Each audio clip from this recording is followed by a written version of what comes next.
Hello again and welcome back to business. The National Petroleum Authority has withdrawn planned imposition of burst margin on petroleum products. It, however, kept about 1 peso increase on the Unified Petroleum Price Fund, that's the UPPF. This communication was contained in a memo to the oil marketing companies earlier today. Burst margin, which was also increased by 100% to 6 pesos per litre, and the UPPF components also got increased by 1 peso per litre. Kweku Ajimandra is Chief Executive of the Association of Oil Marketing Companies. MPA, by virtue of being a regulator, has got authority on margins. Margins for burst. Of course, UPPF is backed by law for us to do that. And then those are the ones which normally we have MPA doing that. And anybody who wants to get that one, that has to convince them so that he can, if they justify it, then they can write to us and we have to apply it on the price bidder. What was the reason that was given for the reversal of these levies on the products? Oh, normally we don't see reasons from the regulator. The regulator gets us, we have to comply.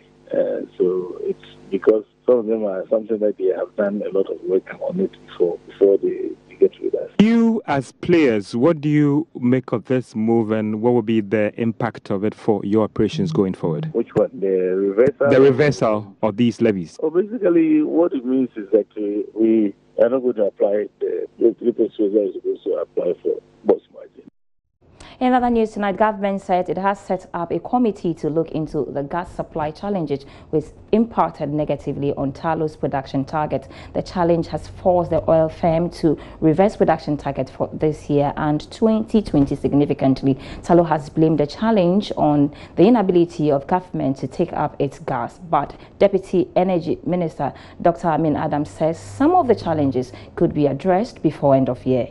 The level of demand that we have, you cannot increase gas production from Jubilee and keep the level of production from the other fields because there is no demand for that. And so this affects other players, other than Tullow Oil. And so the Minister for Energy has constituted a body comprising all the gas producers so that we can discuss a workable solution, building consensus around that solution in order that nobody is adversely affected. I mean, certainly we need the gas for power generation, but we also have commitments to the gas producers. Once they produce the gas, we have to pay. In some of the contracts, you have take-or-pay obligations. Even if you don't take it, you still have to pay. And that is what we are confronted with in the OCTP contract. And therefore, increasing gas from one field and reducing from another have some implications, including financial implications. That is why we need to be able to reach some consensus. Meanwhile, oil exploration firm Tullow said it is expected to lose about $400 million in revenue following a cut in its end-of-year projection production. I beg your pardon. The move has already forced its group chief executive and director of exploration to step down. Executive vice president of managing director of Tullow Ghana, Kweku Ajimandra, however, tells Joy Business new strategies are being put in place to turn the fortunes of the company around.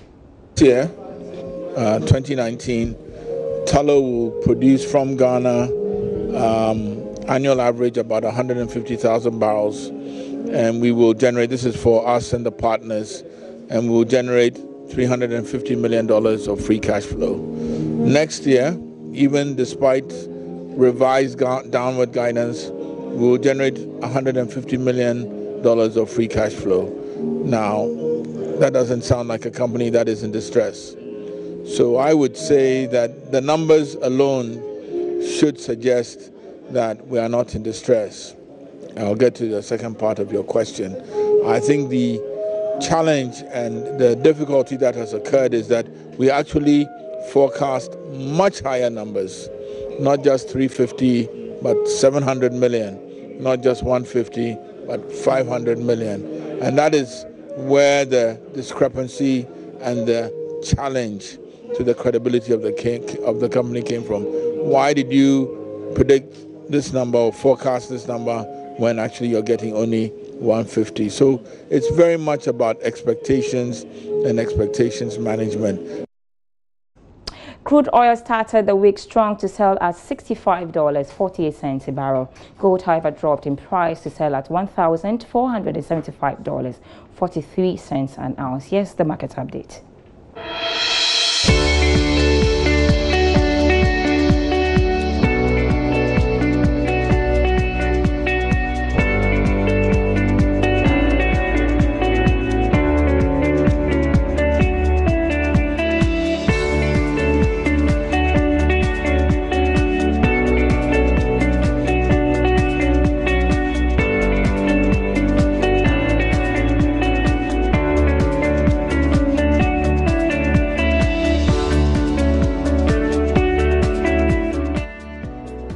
That's how we wrap up tonight on Business. I am Sandra Esinamakun. You can get more news on our website, myjoyonline.com/business.